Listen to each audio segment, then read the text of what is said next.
Hello everyone, आज है 2 फरवरी और आज इस वीडियो में हम बात करने जा रहे हैं रतन इंडिया पावर के बारे में। 11 रुपये का शेयर है, 17% का ये फॉल पिछले एक महीने में दिखा चुका है। गिरावट काफ़ी बड़ी है और एक साल में अगर आप देखोगे तो हालांकि 4.5% की ही तेज़ी यहाँ पर रह गई है।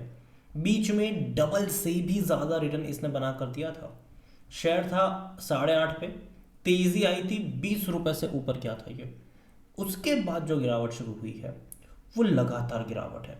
अगर तेज़ी भी बीच में बनी थी तो उससे ज़्यादा की गिरावट आई, फिर कोशिश करी और लगातार जो दिसंबर से गिरावट कंटिन्यू है वो अभी भी देखने को मिल रही है।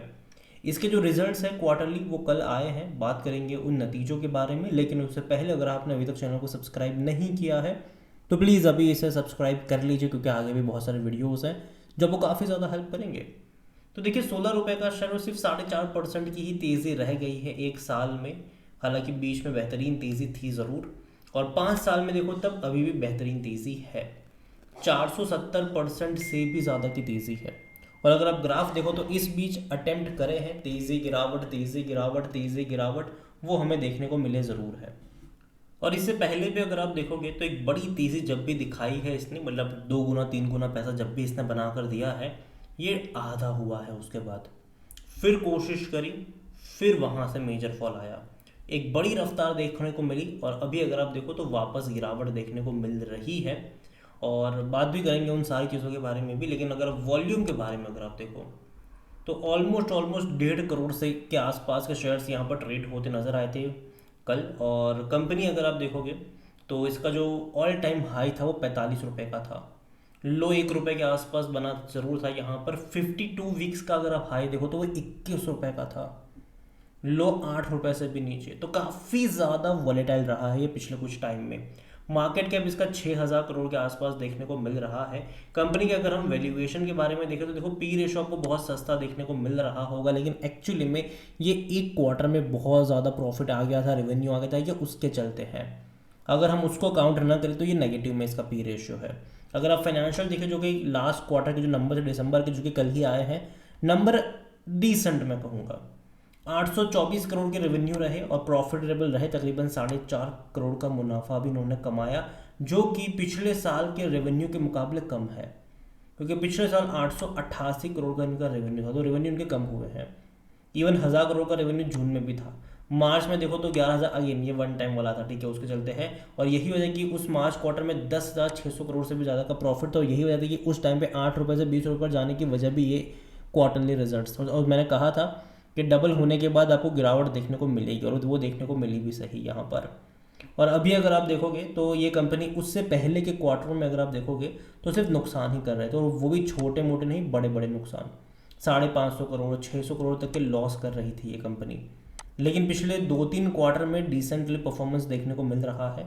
स्पेसिफिकली सितंबर क्वार्टर में 1.5 करोड़ का लॉस हुआ ज़रूर था, लेकिन उसके बाद के भी दिसंबर में 4.5 करोड़ का प्रॉफिट भी हुआ है। तो कह सकते हैं कि चीज़ें थोड़ी बहुत इनके रिजल्ट के लिहाज से अच्छी लग रही है।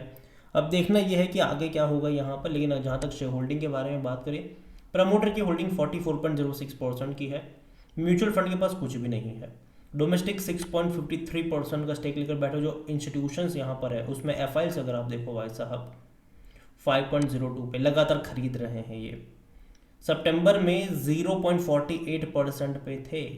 खरीद खरीद कर खरीद खरीद कर खरीद खरीद कर 5% पे जा चुके हैं ये। तो बड़ी क्वांटिटी में एफ की खरीदारी देखने को मिल रही है। एफ कुछ ज़्यादा ही प्यार उमड़ कर आ रहा है यहाँ पर। रिडल की होल्डिंग अगर आप देखोगे तो 22.22% की है, और जो अदर पार्टीज है वो 22.17% का स्टेक यहाँ पर लेकर बैठे हुए हैं। ओवरऑल अगर बात करूँ इस कंपनी के बारे में, देखो कंपनी डेफिनेटली पिछले 2 क्वार्टर मेरे हिसाब से डिसेंट रहे हैं। लेकिन अगेन अगर आप इसका वैल्यूएशन पी रेशियो के हिसाब से देखोगे तो सस्ता लगेगा। लेकिन अगेन मैं कह दूँ ये वन टाइम प्रॉफिट हुआ था, उसके चलते है, वरना एक्चुअली में अभी भी इसका पी रेशियो जो है वो नेगेटिव में है। कंपनी बुरी नहीं है, हालांकि बुरी थी, ठीक है, लेकिन 2-3 क्वार्टर से थोड़ी बहुत डिसेंस परफॉर्मेंस इसके देखने को मिल रही है। हालांकि अगेन रेवेन्यू वाइज अभी भी कुछ खास नहीं है, लेकिन प्रॉफिट वाइज धीरे धीरे चीज़ें स्टेबल हो रही है।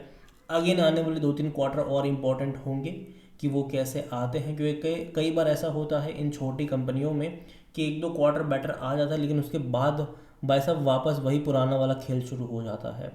तो यहाँ पर अभी के लिए तो अगर आप ग्राफ देखो तो डिक्लाइन मोड वाला है, कहीं ना कहीं जो सपोर्ट लेवल है मुझे लगता है कि 8 रुपये के आसपास बनना चाहिए, 8 और 9 रुपये के बीच में। तो उस लेवल पर आपकी नज़र होनी चाहिए। अगेन देखिए ये मेरा पर्सनल ओपिनियन है, ठीक है, कोई भी इन्वेस्टमेंट एडवाइस नहीं है ये। वीडियो को यहीं पे एंड करता हूँ। पसंद आया हो तो लाइक करो, शेयर करो, चैनल पर आप पहले बाहर तो प्लीज़ सब्सक्राइब करें। और अगर इंडिया पावर के बारे में आप क्या सोचते हैं वो भी आप मुझे कमेंट में लिख के बता सकते हैं। Thank you.